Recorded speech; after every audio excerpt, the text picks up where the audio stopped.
Jeffrey goes through his entire life following the script that's been laid out for him. He studies so hard, neglecting his relationships. He gets good grades and then goes to a good university and then gets a good degree and then gets a good job. He's a good boy. He wakes up in time and spends an hour in traffic on the way to his job. There, he mindlessly works for someone else whilst he daydreams of a better life. It takes him an hour to go back home and now he only has the energy to just watch TV and eat junk food. It's nighttime now and he should go to sleep, but he just wants to stay up and get a little bit more enjoyment of the day, but he knows that this is going to cause him to be sleep deprived tomorrow. And of course he makes the wrong decision. When he does finally get into bed, he calculates that he's only going to get 5.5 hours of sleep. And then he repeats this 5 to 6 days a week for the rest of his life.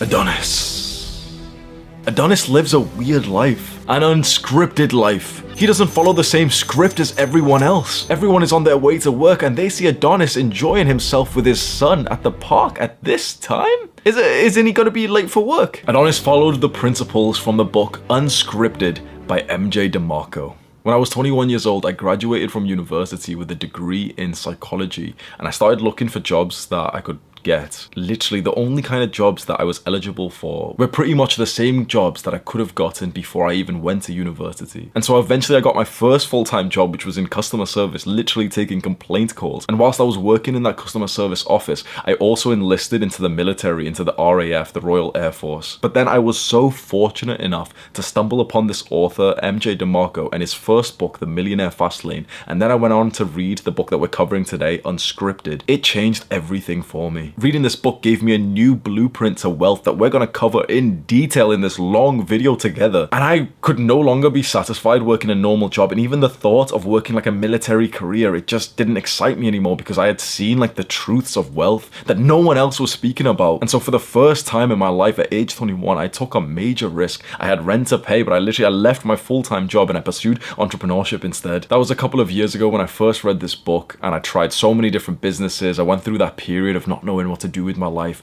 but I just kept on following the new script, the new blueprint that this book gave me. And you know what, we'll just let the numbers speak for themselves. In the last year, I've made over $500,000. That's income, so before expenses and taxes, but I produced like $500,000. And just before I really started making money over the last 1 year and 3, 4, 5 months, I was on universal credit. That's this like government welfare system in the UK. It's where you get like £300 a month. I was literally so broke that the government was giving me money, and before this I was working just slightly above minimum wage. How did I, a guy who was working for minimum wage or literally on benefits on government welfare, go on to make $500,000 over a year? It all came down to me following a different script than I see 99.9% of people follow. I see young people following the wrong script to making money that's been put onto you by your family or your teachers in school. All of the people you trust, including the YouTubers, are giving you shitty advice in terms of how to build wealth. Not only are your parents or teachers not really educated in this modern wealth building, but the people who seem credible, like authors of financial books or YouTubers who make videos on wealth, are all giving you the wrong advice. They're literally all telling you to like save your money, like, you know, oh, make sure you budget, like saving and investing is the best way to get to wealth. Is it? Fuck.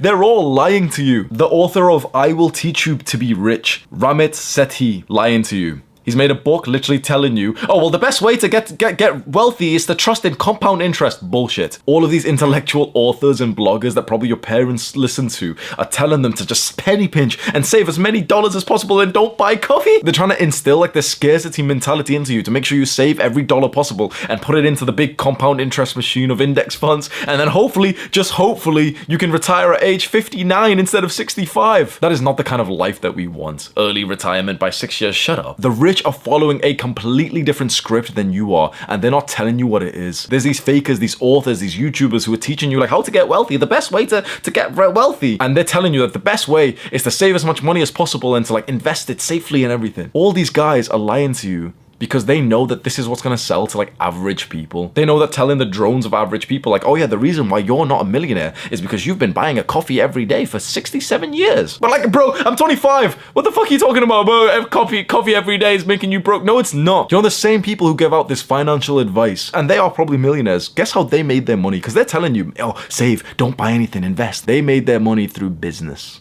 But they don't tell you that because business is hard as fuck. In this video, we're gonna break down exactly what it takes to destroy this like bullshit script that's inside of you and to make a business that's gonna be successful, but it will require relentless commitment. If you're a pussy, If you are weak, if you don't have willpower, if you don't have discipline, then you won't make it. Look at the view count of this video. 99.9% of those views will not make it. You want the real controllable route to wealth that you have total control over through business.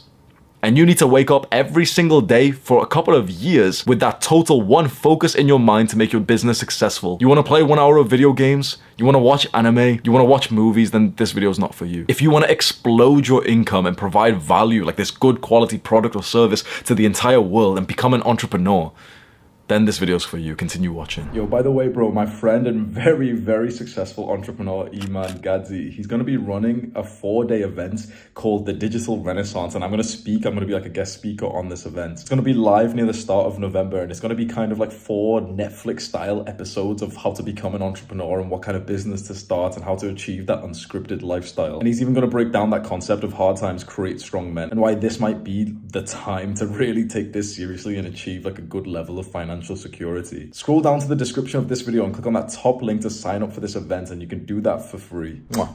Everything that we're discussing today in this full-length guide is coming from the book Unscripted by MJ DeMarco, and he is literally one of the very, very, very, very few entrepreneurs and authors that I trust. Let's talk about the script that we've been fed. MJ DeMarco, who's the author of the book that we're covering today, says that there's statements that represent the script that most people follow. Listen to these statements and see if 1, you've heard them before from people that you love, and 2, if you believe them. To succeed in life, you need a college degree. Starting a business is risky. To get rich, you should save your money. To get rich, you should invest in the stock market. To retire early, make sure you work hard, save money, invest, and let compound interest work its magic. If you want more money, go back to school and get an advanced degree. The script is like our belief system about how wealth is created and made and like how to make money and how to make lots of money. Perhaps this is a conspiracy theory, but the script is set by powerful elites, maybe corporations like the Rockefeller, who have such a huge level of control, more than presidents do. And they've instilled this script onto everyone, especially starting from a vulnerable early age in school, so that they can create the next generation of 9-to-5 workers. The script is made by those powerful elites, but it's routinely spread by the crowd of people who believe it. Your friends, your families, your teachers, your co-workers. The author of this book that we're covering today, MJ DeMarco, he asks you to ask yourself this question. If I accept average advice from average people who are living average lives, can I expect to be anything other than average? I remember reading this part of the book a few years ago where he asks you to ask yourself this question of, if I accept like everyone's average advice, then won't I become average? And I literally, bro, I got this like, kind of like this feeling that I felt like I was a horrible person, because instantly I just thought, wait, bro, and this is horrible as fuck to say, but you can maybe relate. And it's so fucking insulting and disrespecting. I don't want to say it, but it's like I need to. I just saw a glimpse of my dad and my mom, and I just thought, like, if I take their advice, I'm gonna end up like them. And I don't want that. My dad's worked like a laborer, like these like quite low level jobs. Hard, long hours, nights, dangerous as well. Like, bro, my dad's been attacked. Like, he's worked as like a shopkeeper and a taxi driver and everything. My mom's been like a housewife, and they pushed the same script onto me and my brother and my sister, which is, go to school, study really, really hard, and then get good grades, and then get into a good university, then get a good degree, and then get a good job, and hopefully me and my siblings can become one step above our parents. And just reading this part in this book, even though it sounds fucking horrible, just something clicked, and I was like, fuck me, bro, I don't want to be one step above my parents, bro. I want to be far higher than that. And I know that sounds horrible, but you can probably relate to it. You've got to think, bro, whoever is giving you advice can only really get you to where they are. It's kind of like a dark thought, but most likely you don't really want to have a life like your father or your mother. You want to be far more successful than that. But all they can do is from their own eyes tell you what they've observed from like the people who are one step above them. And they've been working like quite low level jobs or something, full time, unideal. But then they've seen that kind of like that dynamic of the doctor who makes so much more money and he's got prestige, and like your parents are so envious of that. Like they wish they were doctors, and they had kids, and they're like, okay, I'm gonna do everything in my life to make sure that my child can become like a doctor because he'll have such a good life. But what your parents don't see is the modern day script is like that doctor's working 80 hours a week, hates his life, commuting, unhealthy, doesn't have time to exercise, whilst he's on TikTok looking at little girls who make his yearly income in 3 months. Your parents or teachers, they don't know this like new age of making money, bro. There's little girls out there, 12 years old, 15 years old girls who are literally making like 5 figures, 10, 20, 30K a month from things like TikTok and YouTube. The doctor has so much prestige that our parents, they want to follow the script and put us on that. How does a guy in a bathrobe make the UK doctor's salary every month? The UK doctor's salary starts at like 30k a year. Now, fair enough, that's very low for doctors, but even let's say 100,000 per year, I make that in 3 months, and I'm just a guy with a bathrobe who just followed this book. Now, that sounds simple, but it wasn't just as simple as like, oh, I read this book and now I'm rich, bro. I dedicated my fucking life to this. But it can be done. So you should probably just take a second right now, maybe pause the video straight when I'm done saying this sentence. And I just want you to kind of visualize the people who are giving you advice in terms of like success and wealth, and just kind of see where they actually are in life. So what exactly will happen if you follow the same script as everyone else? You probably already know. If you stop numbing yourself and stop distracting yourself, just constant mindless media and like drinking twice a week and smoking weed, and you're just distracting yourself with like fucking self-improvement videos like this, and you actually just open your eyes and just see how people are living, you will realize you don't want to live that life, and yet you are walking right towards them. It's like you're a cow on the way to the slaughterhouse, but you're walking there with total control of yourself. You're seeing the cows up there get butchered, and you're la la la la la. You're just walking forward. You can see what's happening to those cows. They're getting butchered up there. Don't go. But nope, la la la la la la. Everyone's just walking forward anyway. What happens when you follow this normal script that everyone's following? You see all these people, like these hard-working people. Honestly, like a lot of these guys who are like, you know, they're going to work here, that you see who are, you know, waking up early, going to the job that they don't like. They are actually hard-working, but they're like grudgingly living a life that they don't actually want, that they don't have any level of freedom or control. They work hard. They're experiencing discomfort and sleep deprivation and challenge, and yet they're working for someone else in a job that they don't, you know, really like, and they're not making that much money. And even though they're working every single day, their bank balance doesn't really seem to grow. So it's interesting. Your parents and your teachers are trying to put this script onto you, and they've been following the script for a while. Not as good as, you know, they're hoping that you will follow the script, but they have been following it for what, 20 years? Your parents have been working for what, 20 years, 30 years? Your teachers have been working for 20 years, 30 years. You could probably guess that what's in their bank balance right now is less than £50,000. How have they followed this script for 20, 30 years, and they have less than 50,000 in savings? Surely if this script was like the route to wealth, oh yes, surely after working for 20 years and following the script, they should have far more than that, right? They're all waiting for retirement, trying to save as much money as possible, like neurotically making decisions to try and save the household, like $87 a month. They're hoping to retire at age 57 instead of 65 if they've been really good, and like deprive their family from coffee, like never buy coffee. Having family flush Fridays, we're like, well, you know, we can save like 87 cents if we don't flush after every single shit. Come on, family, everyone have a shit in the toilet at once, and then if we flush, then, you know, we'll save like $2. Oh, well, you know, we can go for the shitty internet broadband package and we'll save $12 a month. And then you have to use like some slow ass internet connection. Is that the life that you want? Is that the promise that you're willing to accept from all these people in the script? That like, yeah, just be a good boy and, you know, keep sacrificing, and hopefully you'll be able to retire a few years early. I saw through like this sort of matrix, the script, age 21, when I was looking for these jobs.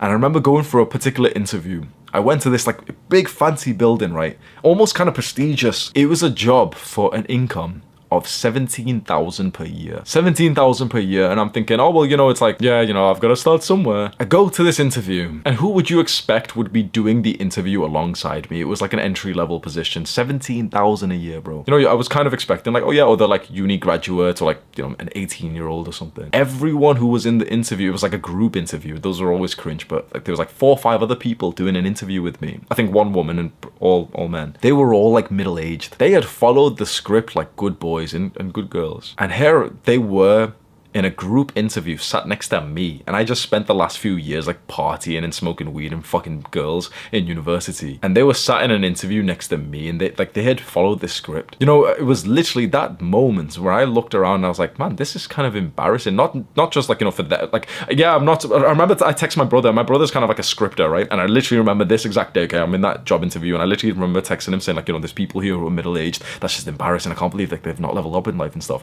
And my brother almost like angrily said like, oh no, but you know, they're being productive, like they're working hard and stuff. Just pushing the same level of the script instead of saying like, yeah, that is fucked that like a 40-year-old is in an interview next to a 21-year-old. And we were all sat there just waiting for this interview to start with like uncomfortably tucked in shirts, like, you know, the collar button done and it's like squeezing against your neck. Just sat there uncomfortable, feeling feminine as fuck, feeling like so submissive that, yeah, and then, you know, having to put on like my white voice. Like, I go in there, I talk like this normally, bro, but I had to go in there and like, you know, oh yes, like, you know, pretend like, you know, I'm more civilized than I actually am, bro. You know, sat there like upright, just waiting for the daddy to come in and, you know, evaluate us, and hopefully I've been a good enough boy to get fucking minimum wage. Perhaps you've started to look through the script yourself. You've seen guys like Andrew Tate blow the fuck up. Like, it's estimated that he was making $5 million per month at like the height of like his fame. And he doesn't have a college degree. But our parents are still telling us like, no, but like go study. You're seeing guys in front of you defy the script and build a monumental amount of wealth. And you're probably beginning to catch on right now, but like, a lot of people in your life aren't. It's almost like you've woken up slightly and you are beginning to realize, wait, it is weird as fuck when you see people commuting. Like, I'm in London right now and I see people, like a lot of people, you know, going out for the commute and taking the tube into work and stuff. And I see just vacant faces. You probably have noticed this. When people are commuting to work, you probably just see like emptiness, soullessness inside of them. And people can call me like sexist or misogynist or whatever they want to say, but bro, especially when I see women along the horde of people going up to like, you know, the offices and everything, and I see women with like depressed looks on their faces, wearing like masculine style clothing, like blazers, holding a coffee cup up at breast height. I can't help but like, because I am quite like a masculine kind of provider, I can't help but just look at women who would, you know, commute into work like that and just thinking like, holy fuck, like she doesn't look happy. Imagine how happy she would be if she was with a guy who didn't follow the script and who could explode his income so that she didn't need to go to work on like a cold fucking Tuesday morning. Is that gonna be your future wife? I really, really want you to do this visualization. Is your future wife gonna be taking the tube on a cold, damp Tuesday morning, but every 3 to 6 months she gets harassed because of the nature of taking public transport, just because you continue to follow this bullshit script that you can see is clearly not working for anyone else, and that you didn't make enough money so that she could stay at home with the family? If you really want a sickening level of motivation right now, close your eyes and visualize your future wife, the mother of your children, literally getting fucking touched on the tube on the way to work. I know that this seems unreasonable, but you have control and power to stop that. You have literally the ability to make so much money that your future wife, the mother of your children, doesn't need to work. It comes down to destroying the script that you've been fed, going unscripted and learning exactly what it takes to create a successful business. And the good thing for you is that I am a no BS kind of practical kind of guy. I'm going to walk you through literally the steps of making a good, successful, profitable business, literally all in this video. Following the script leads to two kinds of pathways: the sidewalk and the slow lane. The sidewalk is pretty much where everyone in culture resides. Now, that is a financial mindset of spend everything you earn. You live high off, credit cards and debt. You have a lot of consumer debt, credit cards, whatnot. And here's the thing is you can make a lot of money and still be living on the sidewalk because you're spending all the money you earn and then you add on top of that. A lot of times sidewalkers, they look very affluent. They drive nice cars, they live in nice homes. Sometimes they're professional athletes.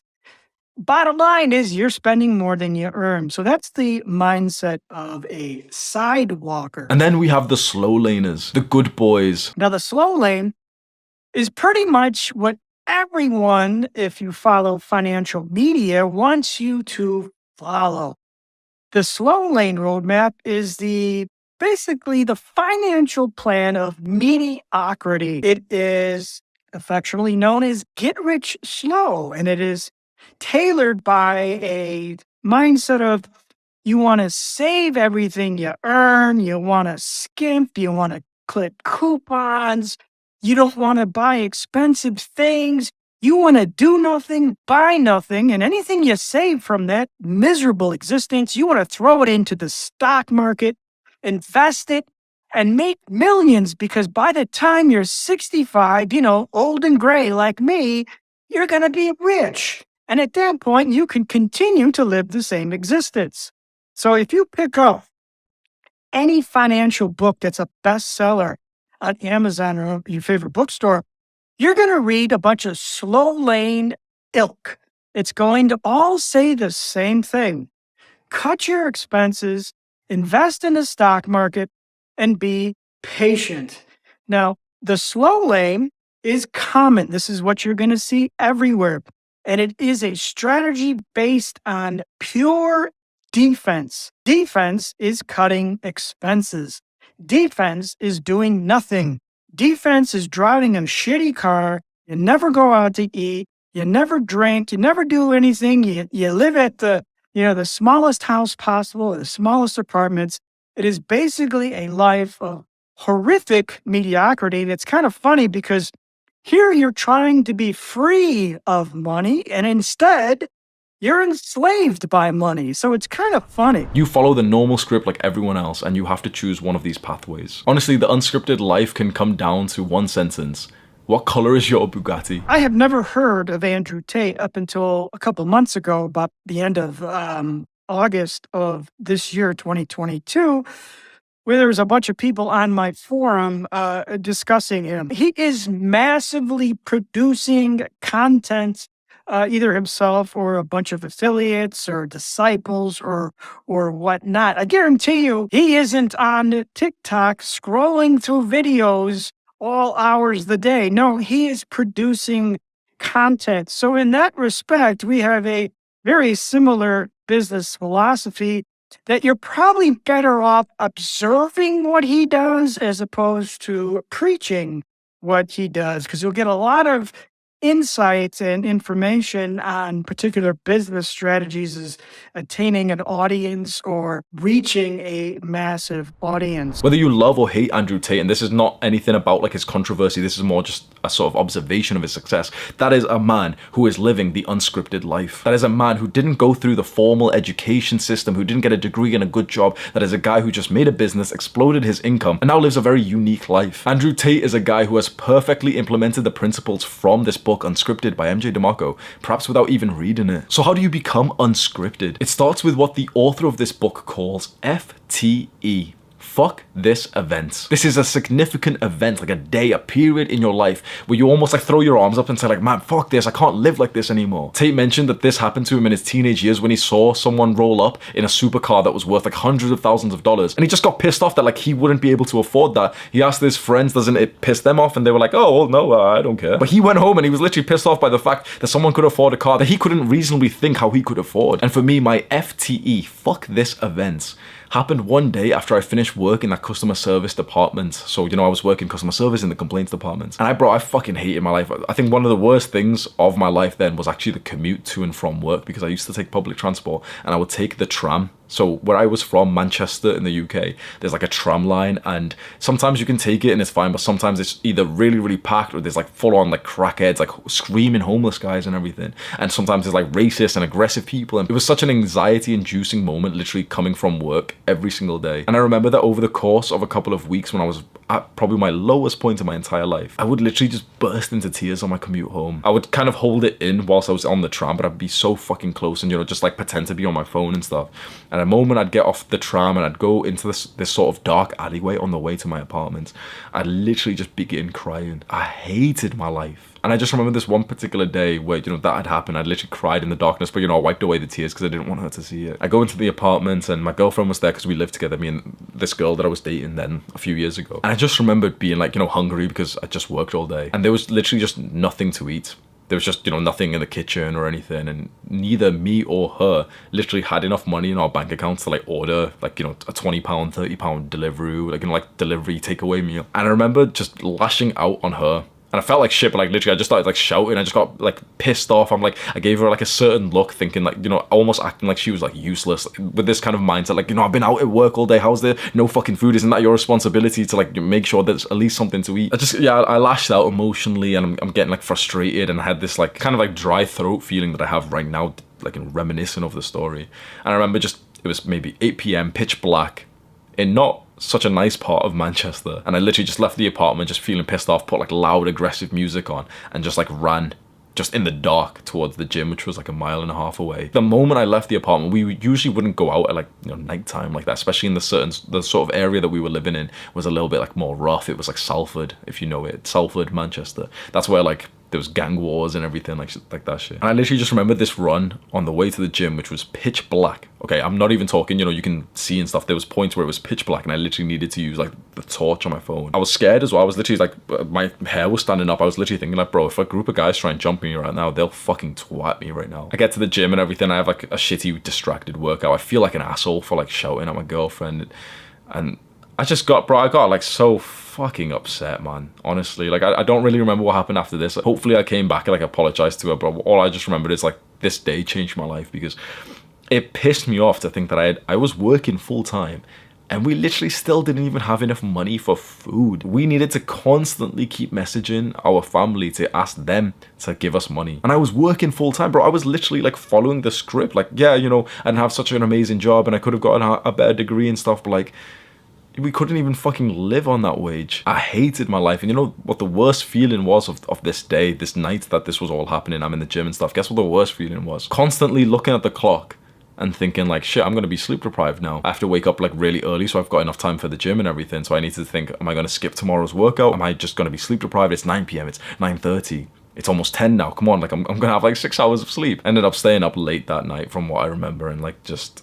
You know, maybe, yeah, I probably did like patch things up with the girl I was with and, you know, apologized and just kind of like calm down a little bit. My life changed after that day. That was my fuck this event. That was like a moment for me where I was just saying like, man, F this. I don't want to live like this anymore. Have you had an FTE, a fuck this event? If you've had one, you'll know. You wouldn't even need to like ask yourself and you wouldn't, you know, be a little bit uncertain. It would be already in your mind. Yeah, of course I have. That day that I almost killed myself. That was my FTE. What's very interesting, this is so fucking interesting, right? To have an FTE, a fuck this event, is actually a little bit rare. You know why? Because your life needs to be bad enough that you feel like, okay, there's no other option, I've got to change. You can say it's a conspiracy theory or something, but the script, I believe, is constructed in a way that your life will become just good enough that you wouldn't want to like change it up drastically. When you think about, you know, like someone works a full-time job and everything, they don't like their life, they're a bit depressed, but their life is just good enough that it doesn't really warrant them changing everything up. I was lucky that I had such a bad job. I was lucky that the commute was so unideal. I was lucky that the wage was so low because, bro, my wage was 17.5k in this job, right? If the wage was like 25k, I wouldn't have left. I was lucky that I wasn't making that much money. And why wasn't I making that much money? Because I was lucky that I didn't perform well in university. I was lucky that I didn't get a good degree. I do have a bachelor's degree of psychology, but like the version of it, whatever it is, like the ranking was like a third honors, kind of like the worst level of degree that you can get. I was lucky that it was a third honors and my life was bad enough because of that, you know, the jobs that I could get, so that I could pursue entrepreneurship. Because if my life was like 10-20% better, bro, I don't think I would have taken that risk to like reset it all and just try making businesses. Okay, let's go over the unscripted framework, and this is the exact thing that you need to follow step by step to get to the point where you're no longer following society's script and you've become very successful. If you follow this framework, which will probably take like, I'm not gonna lie to you, will take years, but the time's passing by anyway. If you follow this framework, you will become extremely wealthy and extremely successful. The framework at a first glance is gonna overwhelm you just a little bit, but then as we go along with the rest of this video, we're literally gonna take it step by step and keep recapping what we've done. So at first glance, it's just gonna look weird as fuck, but just don't worry, like we're literally gonna go step by step. Just follow along with me, right? Here is a picture of the framework that we're gonna follow, and it looks really complicated, but like I said, we're gonna go one step at a time. And you can see at the bottom of this framework, the foundation of it all is that FTE, fuck this event, that we've just discussed. So now we're going to move on to the next part of the framework, which is the 3B. And just before that, I want to read you out a quote from this section of the book, which I really liked. Because entrepreneurship is a competitive sport, this framework provides an advantage over those who don't have it. You right now are at an advantage because you have this organized framework that eventually, like, you will just, you know, come to terms with, you'll really understand what it is. And that will just make you so much better than your competition. Let's go over the 3B section of the framework. So this is the section that's right above the FTE. So once you've had your FTE, your fuck this event, you know, that point where your life is so bad and you may as well just risk it all and really try and make a business work. It starts with the 3B, which is your beliefs. Your beliefs are things that you think that are true, which might not actually be. And I hope that you can trust me when I say this. This is quite literally the most important part of this entire framework, of this entire video, of literally any video I've ever posted, of anything that you've seen before. The single most important thing in your life, I promise, is your beliefs. Hopefully you can just see the level of emphasis I'm putting here, to just take a second and be like, okay, shit, he's saying it in such a serious way. You should put 10 times more intention into your beliefs. I'll say that again. I hope that you can take it. You should put 10 times more intention, more time, more seriousness, more dedication into your beliefs and really figure out what you believe. There's 3 beliefs that the author of this book, MJ DeMarco, he says that you probably will have. The first belief is the shortcut scam. This is a belief that a lot of people have, that there's some kind of shortcut, like a special event that will change their lives. And think about it, why do so many people think that one singular special event would change their lives? Because of media. When you think of movies, what happens? The random skinny nerd turns into a superhero overnight when he's like bit by a spider. In Disney movies, the couple getting married is the special event, after which they live happily happily ever after. And you see this in real life with the people around you. They think like a new job, a new promotion, or a New Year's resolution is going to change their life forever. You cannot have this belief that some special event, that some shortcut is going to change your life significantly. The second belief that you probably have is what MJ DeMarco calls the special scam, which is where you believe that someone else is special at the endeavor that you want to get into. And you kind of like have this limiting belief like, oh no, well, I'm not really naturally good at that thing. This is where you have a fixed mindset instead of a growth mindset. It's where you overemphasize the importance of things like genetics and determinism instead of actually just hard work and perseverance. And this belief of the special scam is probably the one singular consistent trait out of all unsuccessful people who aren't in good shape. It's always like, oh, well, you know, someone else is special. They've got really good genetics. It's not about my hard work. It's about your genetics. And finally, the third belief that you may have is what MJ DeMarco calls the luck scam. This is where the majority of people believe in luck instead of probability. It's that they have an external locus of control instead of an internal locus of control. And what that means is essentially they think that external circumstances will make up their success, but the successful people always think that everything is under their own control, not external circumstances. What beliefs do you have about wealth, business, entrepreneurship? Are you sat here thinking like, oh yeah, well, you know, this video seems nice, but it's not going to work for me because of X? Because I live in a different country? Because people don't make businesses around here? Oh, because I'm not even good at business. I'm too busy. Remember, beliefs are things that we are certain are true, but actually might be false. And one of the highest level skills that you could start to implement in your life is to start to question your own beliefs. The next part of the unscripted framework is meaning and purpose. So you've had your FTE, the fuck this event, you know, this event where you thought, okay, come on, I've got to change my life. And then you become aware of your beliefs and you're starting to like pick out the negative, self-limiting ones. Now it's about finding meaning and purpose. MJ DeMarco says that it takes relentless commitment to succeed. He says, whilst everyone is out drinking, the entrepreneur is inside working. Everyone's eating junk food whilst the young man on his fitness journey is eating clean. How do you become committed to something long term so that you'll actually sacrifice for it and see it turn into a success? You become committed to something through meaning and purpose. These are the reasons why you do something. It's why you're making that sacrifice. You must figure out your why. A greater reason for why you want to be an entrepreneur and make money. And I'll tell you mine. You want to know my purpose? My purpose for the work that I do here on YouTube is that I've experienced the life of a Jeffrey. And it was horrible being like a normal guy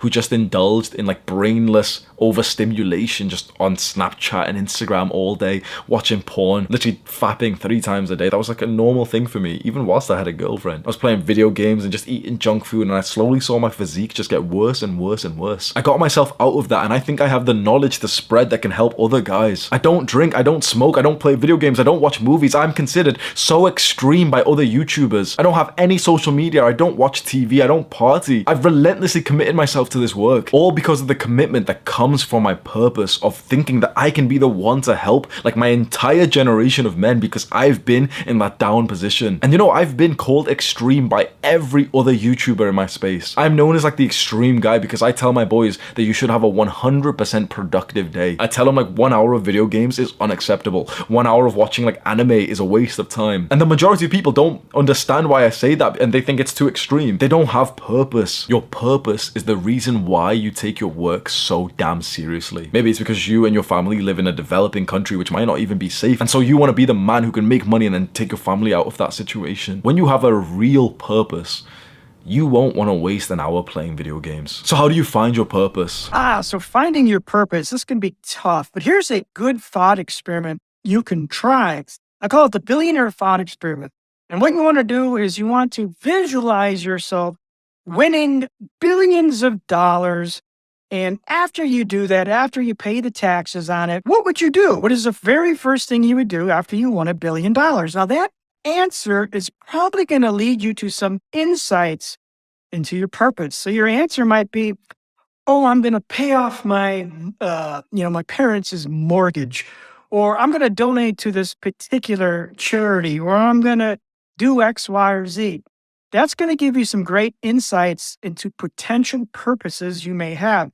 Now, another way of looking at this is after you win the billions of dollars and you paid off your parents' mortgage, you've done everything you wanted to do, you traveled the world, you drive the beautiful cars, and you live in the big dream home.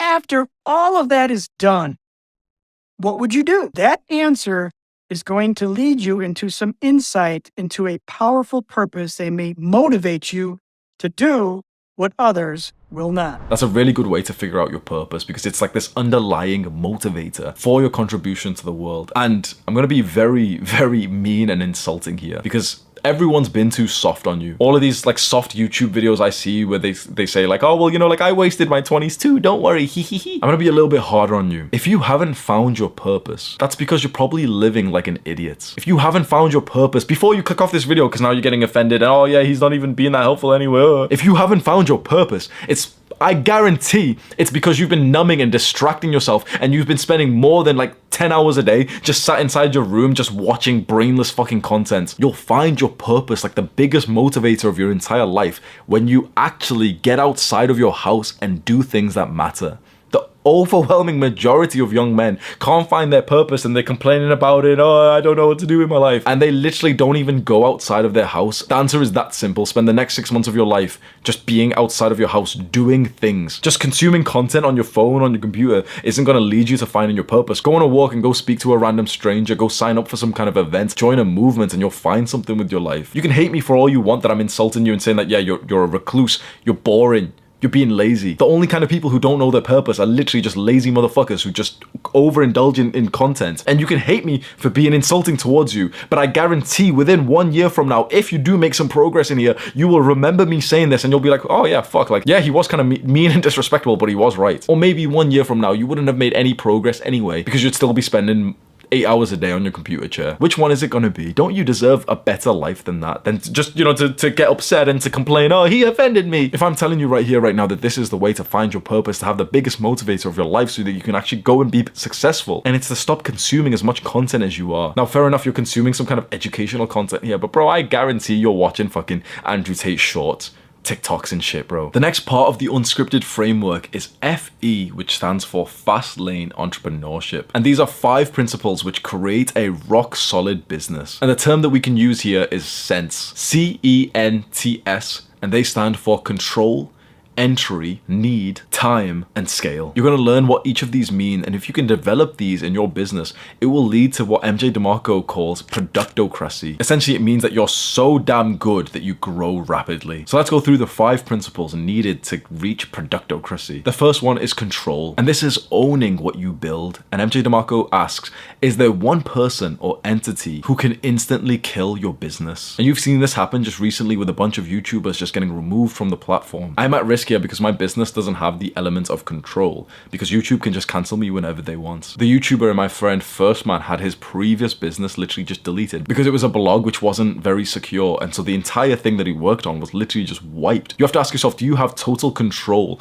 over the livelihood of your business? If your business is on social media, then you don't. And so this principle is all about mitigating the risk. So for example, if you're a YouTuber, one thing you can do to mitigate the risk of being like cancelled and you're deleted off YouTube or TikTok or something is to get people to follow you on multiple platforms. And the best thing you can do is to collect people's email addresses, because that can't be taken away from you with any kind of like cancellation. And the maximum element of control that you can have is when you own everything. Instead of being a YouTuber who uploads his videos onto YouTube, you could make your own entire platform. And that guy that I just mentioned, First Man, he's actually planning to do this. When you control everything, you are far more likely to reach insane levels of success. The second principle of fast lane entrepreneurship, remember the term sense? The second principle is entry. You want it to be hard. MJ DeMarco says that as barriers to entry weaken, so does the strength of the business. And what this means is that if it's quite easy to enter the business that you're going into, there'll be far more competition, and generally the rewards will be less worthwhile. Imagine you were good at internet marketing like 10 years ago, 15 years ago, and you knew how to run profitable ads back then. The competition would have been so much easier to destroy because there was such a lack of like, understanding. The internet, and especially paying for advertisements on websites,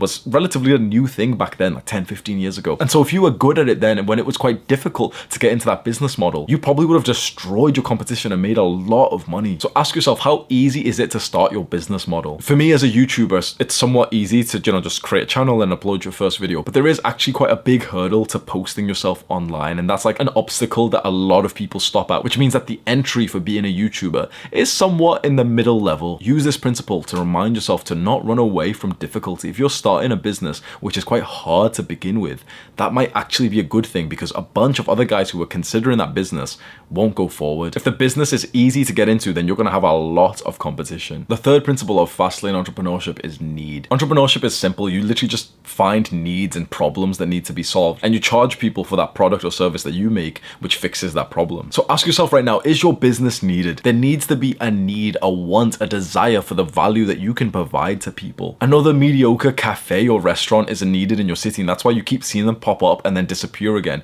because they don't make enough profit. They're not needed. But practical, no BS, inspiring, educational content for young men especially is extremely needed. That's why I've popped off so much. You can see that there's such a demand for this kind of like masculine role model. And observing Andrew Tate's success, you can definitely say that there was such a need for the message he was spreading and also the business that he built. Figure out if your business is actually going to be fulfilling a need of the marketplace or not. This is usually where quite unintelligent people who shouldn't be entrepreneurs mess up. They make a business just out of something that they enjoy and then realize that there's no demand for that thing. Nobody cares about your cupcakes or your little passionate endeavor. Is there a need that the marketplace will pay for? The fourth principle of fast lane entrepreneurship is time. Remember that term that MJ DeMarco made, how'd you say that word? Productocracy. And essentially what he means by that term, productocracy, is that your product or your service or your business is so damn good that it literally just rapidly sells by itself because people like it so much and they're pretty much, referring it, and it just becomes like really viral. For you to achieve that, your business needs to be separated from your time. In the normal scripted life, people's time is tied to their income. So they need to spend time at their job to make money. But you can only become truly rich if you don't need to spend time at like an office or anything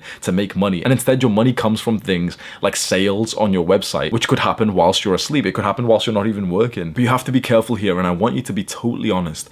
This is where a bunch of people, perhaps yourself, get stuck in this search for making passive income. Have you ever like went onto YouTube and searched like, oh, passive income, how to make passive income? Chances are if you have done that, you are a total and utter like, bro, you're weak. You're weak and lazy. You don't just like search for passive income. Like it's one of the biggest fucking like clickbait lies these days. Don't search and try to get passive income. Passive income is something you achieve after you ruthlessly work hard and dedicate your life to a business for like 2 years first. And then that business becomes so successful that it starts to like run without your direct time. But even then, you think like, okay, YouTube is passive income. And it technically is. I don't need to work today, but I'll still make money from YouTube today. My old videos will still keep making money. But it's not totally passive income, because if I just don't work at all, then the income will go down. So it's like semi-passive income. It's not something that you should try and pursue straight away when you're making a business. You should be pursuing active income first, working really, really hard. And then with a huge level of success in your business, that business's active income starts making some passive income. The fifth and final principle of fast lane entrepreneurship that MJ DeMarco teaches us in this book is scale. Scale is just being able to make money from way more people than you probably could in like a normal shop kind of business. Like if you imagine a restaurant, they don't really have high scale. How many customers could they possibly get per day?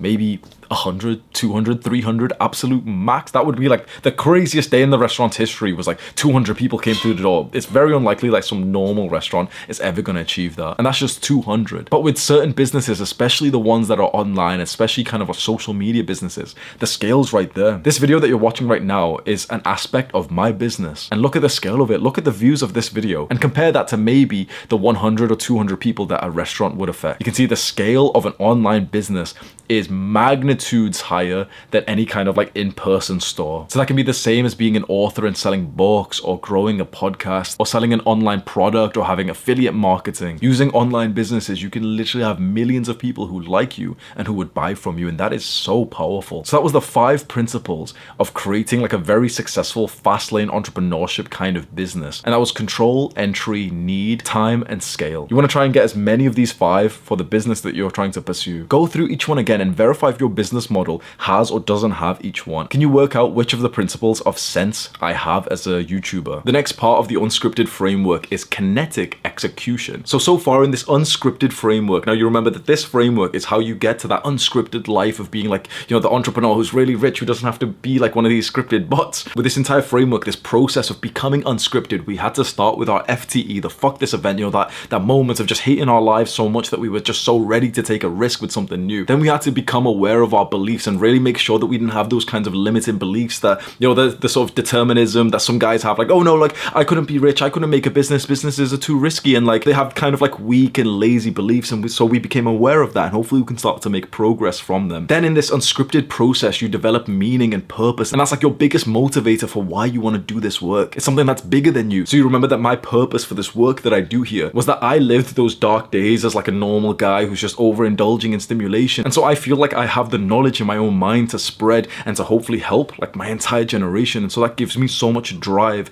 to work hard. All of that gives us the motivation to really start educating ourselves and get serious, and that's when we learned about the principles of fast lane entrepreneurship, which was sense, remember, control, entry, need, time, scale, and these are the 5 things that will turn a business into a productocracy. How do you say that word, bro? Productocracy, into a productocracy, which the author of this book, MJ DeMarco, says is the single most important part of really exploding your income. Now we're on KE, and this part is all about the grind. This is where ideas go from napkin to reality. It's the grind no one sees. Sourcing, manufacturing, learning how to code, enduring endless cold calls. This is where life jolts out of balance and friends start complaining and telling you that they've not seen you in so long because you're so backlogged by work and emails. It's in this stage that you must do something very different compared to all the wannabe entrepreneurs who never reach any level of success. You have to take action before answers. This is the stage where you try and figure shit out by taking action, by trying to put your product or service in front of other people. This is not where you waste time making a logo,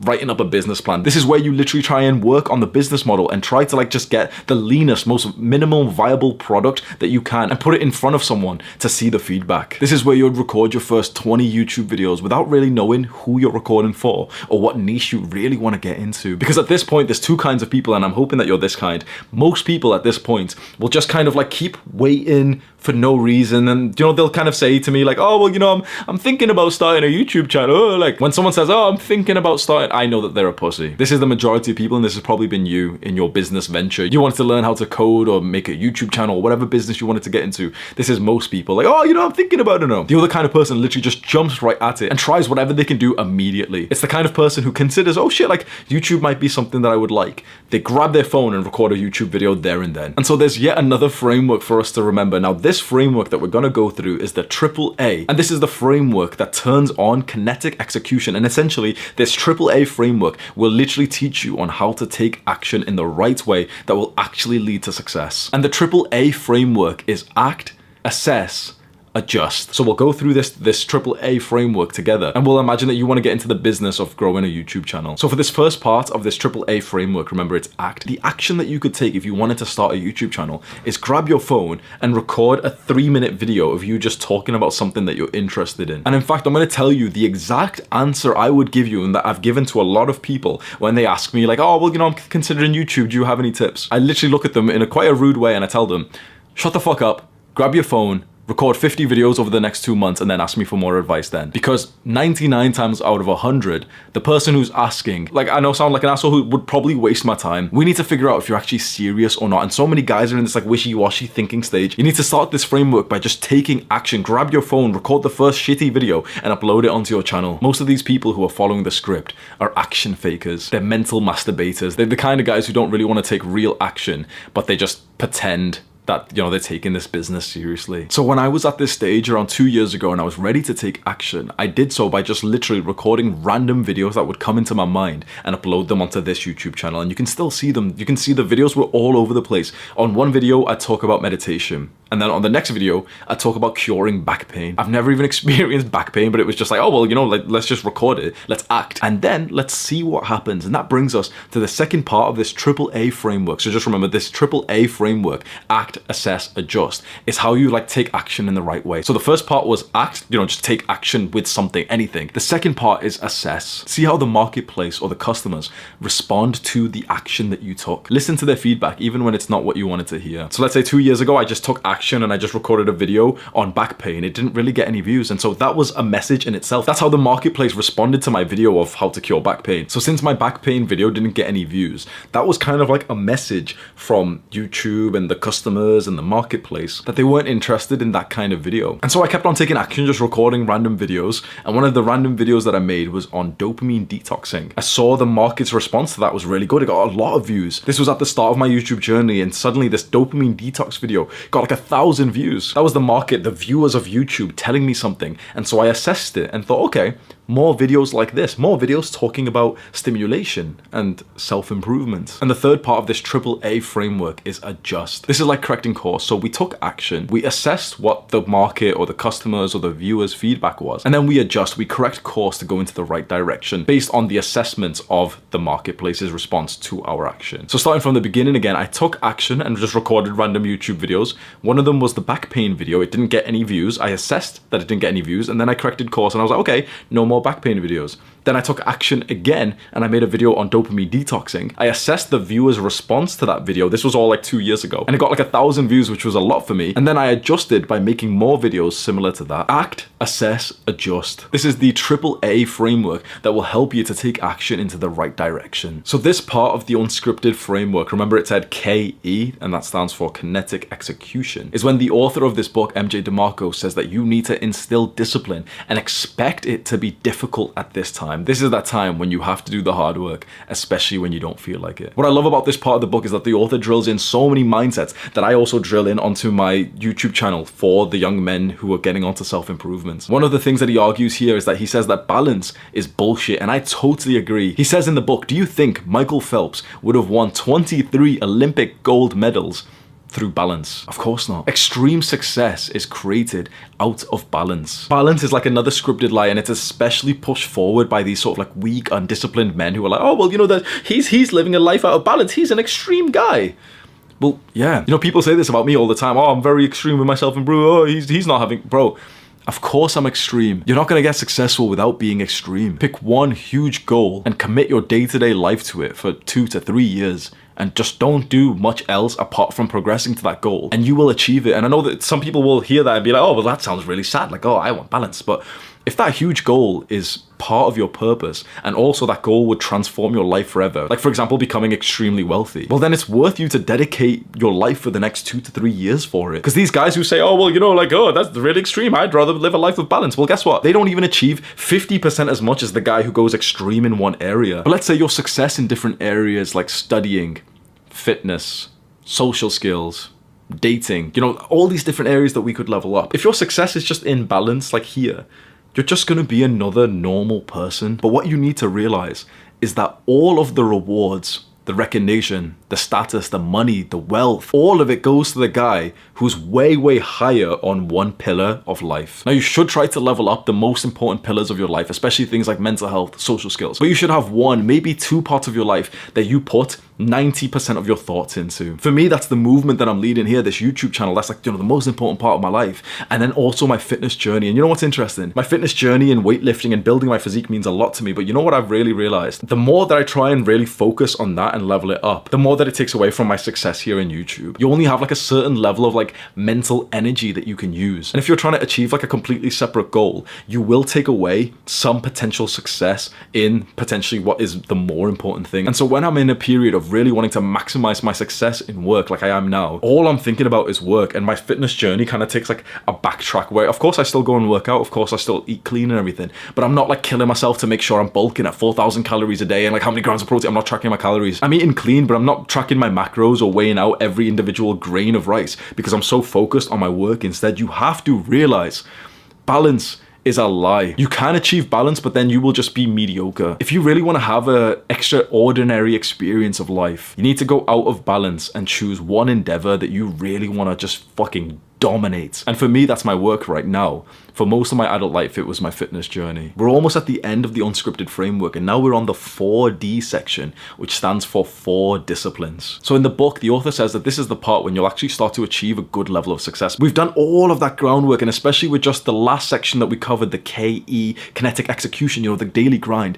This, where we're at now, the 4D, this is where success starts to kick in. But the author says that if you want to continuously keep getting more successful and be more than just a flash flash in the pan of kind of like a guy who gets successful and then disappears. You need 4 disciplines. The first discipline that you need to grow and maintain your success is to be immune to comparisons. Social media in the modern world around you, in like movies and TV shows and Instagram and like these big billboards and everything, they put more successful, more attractive people in your face. Perhaps it's a conspiracy theory, but maybe the reason why you constantly see people who are doing better than you is because it's kind of like the script's way of making you feel inadequate and making you feel like you need to keep on working, keep making money, and keep spending money. Unfairly comparing yourself to some other random person who's more successful than you, it fucks your mind, it fucks your mental health, and it makes you act in quite weird, sporadic, irrational ways that usually go against your goals. I take responsibility. I have done this so many times where I will see the success of someone else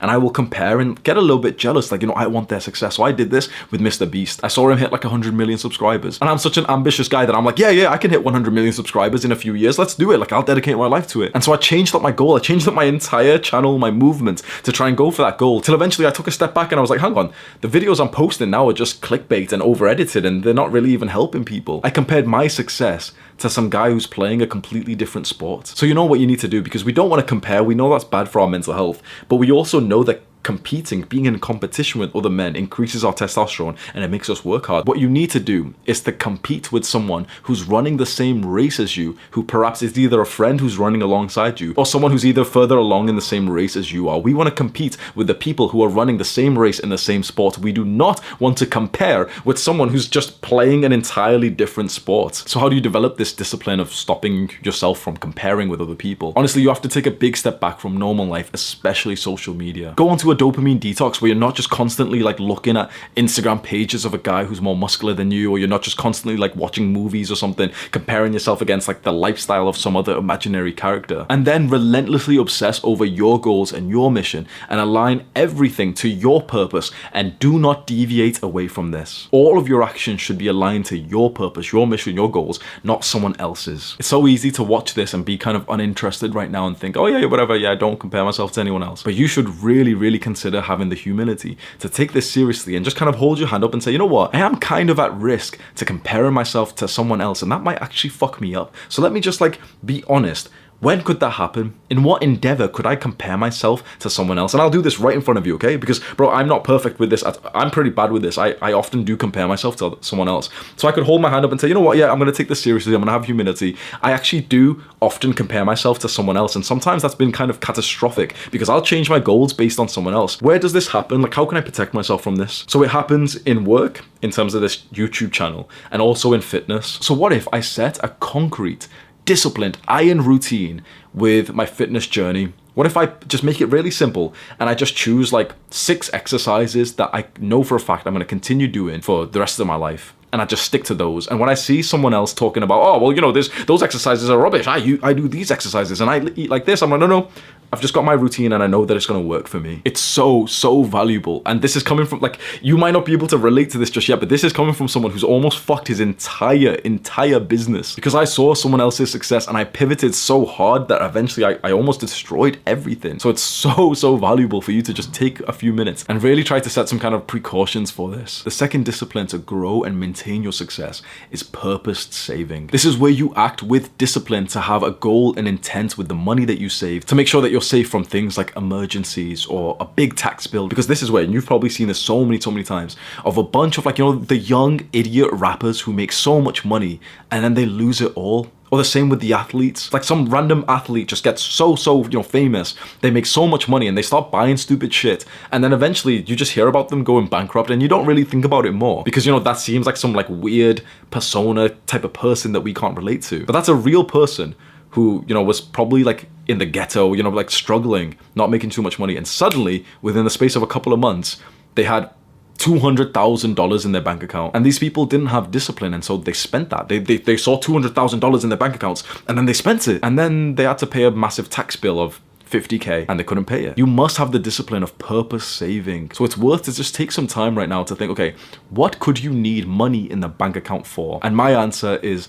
emergency funds, just in case there's any bullshit comes up. You want like a few thousand just in cases. And then also to stack up for like tax payments, VAT payments. The third discipline is what MJ DeMarco called measured elevation.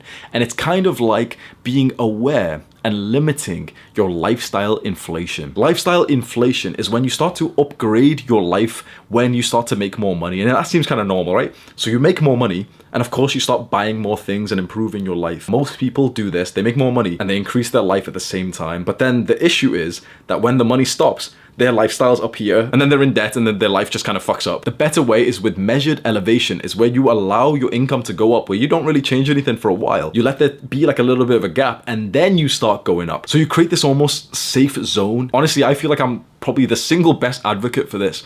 It was around a year and a half after my business started to really pop off and I was making a good amount of money that I started to like buy things for myself. I don't know if you're gonna believe this. I wore the same trainers that I had before I made my business up until the point I was making around 25K a month. And these trainers, these black Adidas Ultra Boost trainers, I bought pre-owned when I was living in Manchester, like when I was working full-time. I bought a pair of trainers pre-owned when I was working my full-time job, and I kept on wearing them literally a year and a half after, when I was making 20 to 30K per month. And you know what's interesting? I literally wore those same trainers to a trip in Dubai where I did a collab with this like famous entrepreneur. And I just remember like almost feeling out of place, but like I was in the materialistic capital of the world with a hole in my shoe. Lifestyle inflation is why so many people live paycheck to paycheck, no matter how big that actual paycheck is. It's because they literally just spend too much. So how do you implement measured elevation? Well, you need to discipline yourself to enjoy the fruits of your labor, but not in an idiotic way. I told you that story, you know, I went to Dubai and I met this like famous entrepreneur. That entrepreneur's name is Iman Ghazi, and he taught me how he handles this. He said he reinvests 80% of the business's profit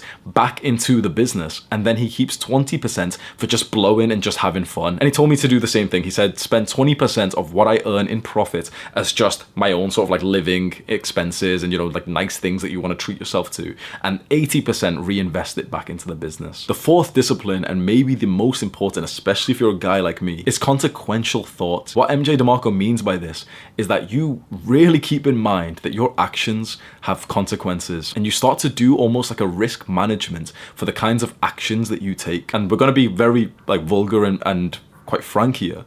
The action, I read this book for the first time, and the action that straight away came to my mind, where, you know, he was talking about, you know, your actions have consequences, so make sure you do like risk management. Straight away, the first thing that came to mind was like, oh bro, I keep fucking girls without condoms, and I'm not even pulling out. Literally, that was like the thought in my mind a few years ago. I read this book and I was like, that's stupid as fuck. The author like really goes into detail and says like, you should calculate the risk and benefit of the action that you're about to take. And if the best case scenario isn't that high, like it's a momentary pleasure, but the risk is very high of, you know, the risk of getting some random girl pregnant, then you need to stop doing that fucking behavior. And there's a few other key behaviors that a lot of young people do, and maybe you're one of them: taking drugs, smoking weed. And you might think, oh, you know, smoking weed's like not risky or something, but a lot of people, including myself, have lost years of their life to that shit. Is there some action that you're doing right now that has quite a substantial risk with like quite a little amount of reward? The truly successful people cut that shit out. We're at the end of this guide. I'll wrap it up very quickly so you don't need to like click away, because there's some key notes I'm going to tell you here. We've covered a lot in this video. We've covered the entire book, and the book is a very, very long book. One of the things that happened to me when I read this book originally and when I reread it for this guide is that I learned so much more, and there was almost like so much that I missed out on my first time of reading it. And that'll probably happen to you. So we've went through this right now, and I would probably bet that you only really grasped and understood 30% of this video, even though you probably watched along with your attention. Because when I read this book, you know, it was, oh my god, it's amazing, it changed my life. When I've reread it now, I'm like, shit, like I probably only understood like 30% of it to begin with, and now I only understand maybe 60% of it. Maybe I'll have to reread it again in 4 years or something to really see it more. So potentially you'll want to recap this book or this video sometime in the future to just see like how much more you understand, and hopefully you can get some more learning lessons from that. So after you read Unscripted, what is next? Well, here's what I would tell your followers, hands up, is that you need to get out into the marketplace and engage. Do something, anything. It doesn't even have to follow the sense formula, which is the core philosophy of my books. It doesn't even have to do that. All you have to do is get out there and demonstrate value so you can sell it. I don't care if that's as simple as, oh, you created a cat condo and you sold it on Craigslist or some third-party marketplace. It doesn't matter. Go out there and create incremental value so you can see how exactly profits are created. Now, here's another thing to know is that 1 month of business experience in the trenches doing something, engaging with customers, building a product, selling something is more valuable than a year of just reading books over and over and over again. So get out into the marketplace, engage, create value, and you're going to watch that your skills are going to start to build and grow. You want to aim for small wins because it's the small wins that build up into the big wins. There's a website that I'm sponsored with, and it is literally the only sponsor I've ever taken because it's so perfect for this channel, especially for this video. The website is called Shortform, and it's kind of like a website where you can find summaries of self-improvement books. They've got like a nice mobile app and website. They're not sponsoring this video, but I think it's perfect for you. If you want to recap this book straight away or sometime in the future, or any other self-improvement book, I'll leave the Shortform link at the top of the description. You can go sign up. It's very affordable. It's like the same price as like one book, but you get access to like hundreds of self-improvement books. And personally, I'm just gonna be totally honest, I literally just go on the app when I'm having a shit. So I'm bulking, I'm on 4,000 calories, I have like 4 to 5 shits per day, and I literally go through like 3 books, like 3 self-improvement books, like the summaries of them per day, because you just open up the app and you just like read the summary quickly and you're like, oh yeah, like, and you just kind of like re-emphasize the learning lessons that you got from a book that you read a while ago. And you might find that interesting, so scroll down right now and click on the Shortform link. Also click on the subscribe button and the post notification bell and click and watch this video right now. Do the hard work, especially when you don't feel like it. Mwah.